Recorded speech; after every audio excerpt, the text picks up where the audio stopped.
বনানীর আগুনেতে যারা নিহত হয়ে গেছে, আমার বাংলাদেশের যে মুসলমান ভাইয়েরা মারা গেছে, এই ভারতের জমিন থেকে তাদের জন্য দোয়া করে, আল্লাহ ওই আগুনে পড়া মুসলমান গুলোকে তুমি শহীদের মর্যাদা দান করো। জোরে কোন আমিন।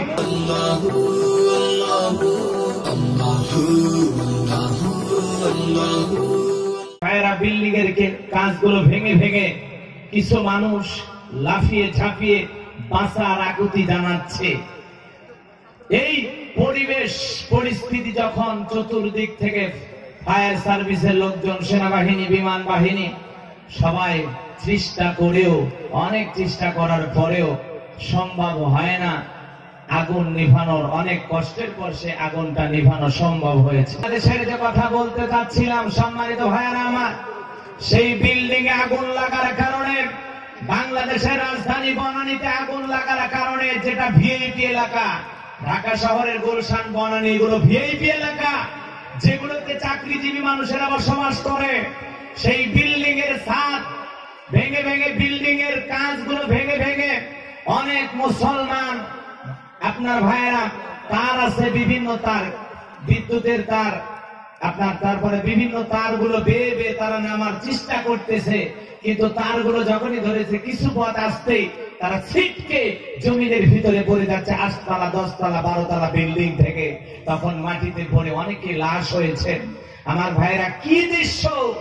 আল্লাহ রাব্বুল আলামিন ওরা কখনো কল্পনাই করে নাই যে আমরা বিল্ডিং এ থেকে আমাদের মৃত্যু হবে।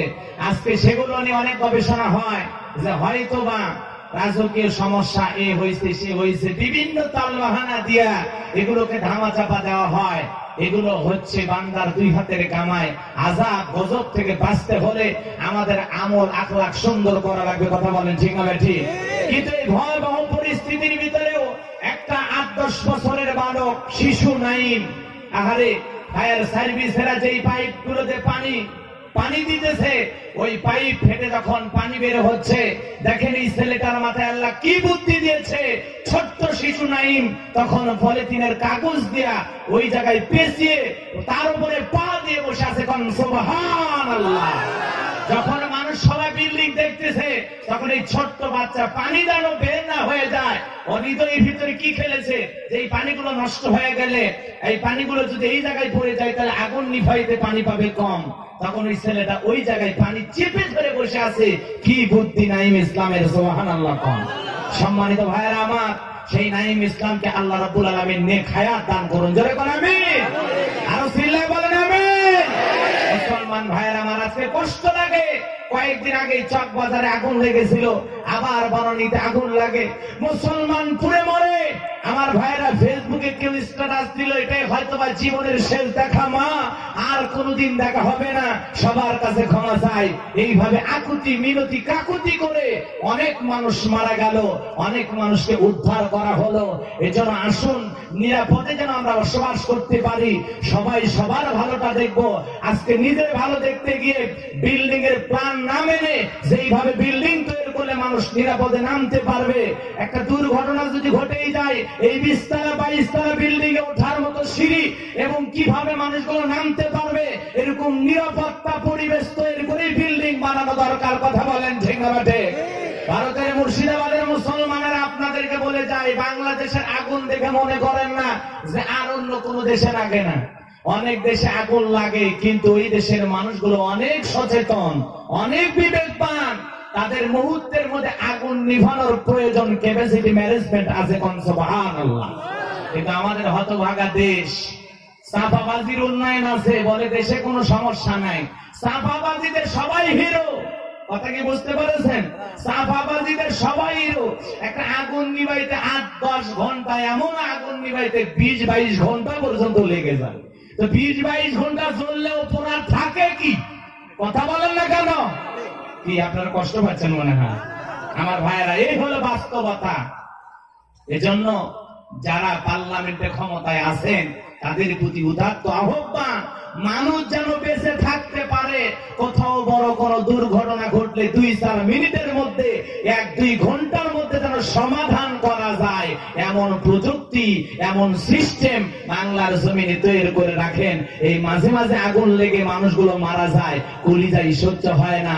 আগুনে আমার আত্মীয় স্বজন পোড়া যায় নাই, কিন্তু আমিও ওই আগুনে পোড়া যেতে পারি। কথা বলেন ঠিক না ভাই ঠিক? আজকে যারা বিল্ডিং এ ঘুমায় তাদের দেখে আফসোস, পরিতাপের বিষয়। ওরা কখনো ভাবেনি এই দামি বিল্ডিং এ আমার মৃত্যু হবে, এই দামি বিল্ডিং এ আগুন লেগে আমি পুরো শেষ হয়ে যাব, এটা কল্পনা করে নাই। কথা বলেন ঠিক না ভাই ঠিক? এর জন্য কেউ ফেসবুকে স্ট্যাটাস দেখে দেখে মরে গেছে, কেউ ওখান থেকে তার ঝুলে নামার জন্য চেষ্টা করে ওই 16 তলা 12 তলা বিল্ডিং থেকে জমিনে পুড়ে ছিটকে গেছে, রক্ত ঝরেছে, ওখানেই মারা গেছে। হাসপাতালে নেওয়ারও সৌভাগ্য হয় নাই। কথা বলেন ঠিক না ভাই ঠিক?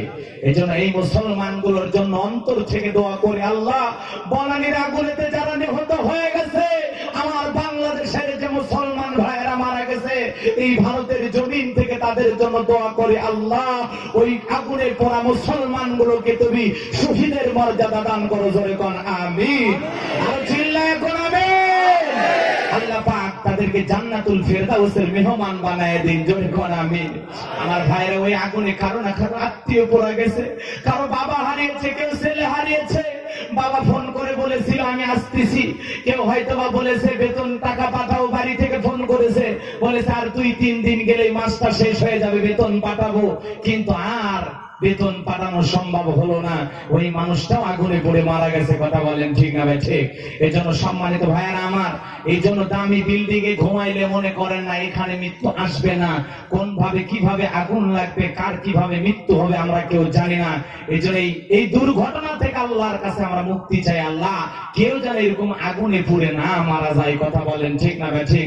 আল্লাহ আমাদের আযাব গজবের কারণে এই মানুষগুলোকে এইভাবে হত্যা করো না মাওলা, এইভাবে মানুষগুলোকে মৃত্যু দিও না আল্লাহ, এইভাবে আমরা মরতে চাই না আল্লাহ। কথা বলেন ঠিক না ভাই ঠিক? আল্লাহর কাছে দোয়া চাই, আল্লাহ আমাদেরকে সুস্থ শরীরে ঈমানের মৃত্যু নসিব করো, জান্নাতি মৃত্যু নসিব করো। জোরে কোন আমিন।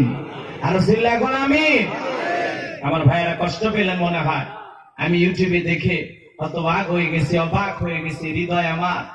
হৃদয়ের ভিতরে রক্তক্ষরণ হচ্ছে, ব্যথায় ব্যথিত। এই জন্য মুসলমানদের পক্ষে আজকে যেখানেই মুসলমানদের একটু কষ্ট হয়, বিশ্বাস করেন এই কলিজায় সহ্য হয় না। এই জন্য ভাইয়েরা আমার, আমি আপনাদের কাছে আলোচনা শুরু করার আগেই সে আল্লাহ পাকের কাছে কৃতজ্ঞতা শুকরিয়া আদায় করতে চাই যে আল্লাহ আপনাকে আমাকে এখন পর্যন্ত সুস্থ শরীরে এখানে বসার তৌফিক দিয়েছেন। জোরে কোন সুবহানাল্লাহ। আর জোরে কোন সুবহানাল্লাহ।